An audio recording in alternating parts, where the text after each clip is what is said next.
tonga sao daholo zanagasikara mbola avy nareo dia vaovao tsara ihany mampianareo andrana dia makasika leo andritrika la pisikila rehefa tsy mazoto ampiasa ry amin'ilay lavaka riariana ry dia afaka mitsotra andamose zay ngely mbola tsy haintsika malagasy amin'izao hoe le tsy mba mahay mitsotra marina sy mba mahay manao zavatra mahitsy raha ohatra ka hoe misy ilay zavatra tsy tiandry mila mitsotra marina hoe tsy mety le izy fa izao ny antony amin'ny ankapobeny lehilahy tsy mpaminany rehefa tsy mazotondry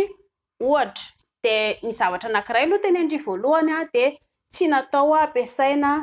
ampidirana zavatra fa lazao izy hoe natao amoahana zavatra le izy noho izany tsy azo ampiasaina efa tsara ny lalan-jazakely andao iny amboarina raha ohatra laka hoe tiany lahy mba hoe ilay ampatsaratsara le satria za le voateraka efa misy ny plastique soudry dia afaka amboarina zairina ilay molotra mivelatra tareha mivelatra be iny afaka amboarina iny nge eto amintsika aloha amin'ny ankapobeny mbola iny ohatra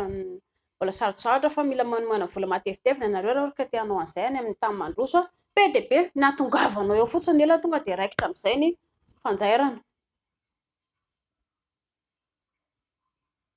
izay no olona mivady matetika le tsy mba fampiresaka ohatr'izay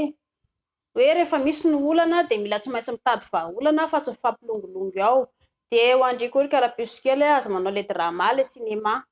hoe indry zao le rehefa tsy mazoto dia osy tsy tiako izany gasy izany ka makorelana atao ohatran'izany dia iny raha misy tsy hanery andry izy fa lasa tokoa izy avena miezika makorela dia izay le mampalahelo mikorotana le tokantrano fa raha misy izany tsy mety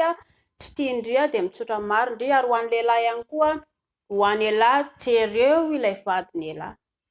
tsy mitovy ny fiainan'ny vehivavy rehefa hoe tanora sy manambady ho an'ny vehivavy tanora iny ange tsy niasa saina nininy ny kalapiso kely mbola tena princesse mbola ny dada sy mama namelona anazy resaka fianarana sy karenjy fotsiny natao mbola tanora rehefa manambady izy dia lasa renim-pianakaviana enjehana ankehikenina enjehana mikarakara ny lahy enjehana ny tokantrano rehetra ny vary laoka menaka sira savony fre ny fianarana ankizy enjehana madama daholo izany noho izany tsy mitovy ny ati-tsain'ny tanora sy ny vehivavy manambady mila tonga saina amin'izany lahy fa tsy hoe mitady lavaka fotsiny ary fifamenoana fiainana eo le olana le resahako foana hoe fifamenoana fiainana mila fantarina lahy ny toe-bata madama ohatra rehefa tonga fotoana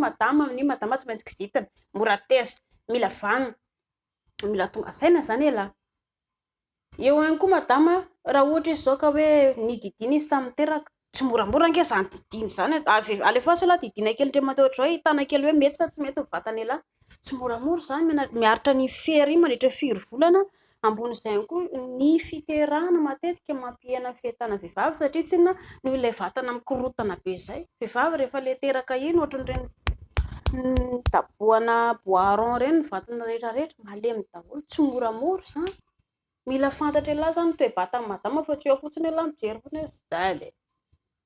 dia lasa lahy avy eo manenjika makorela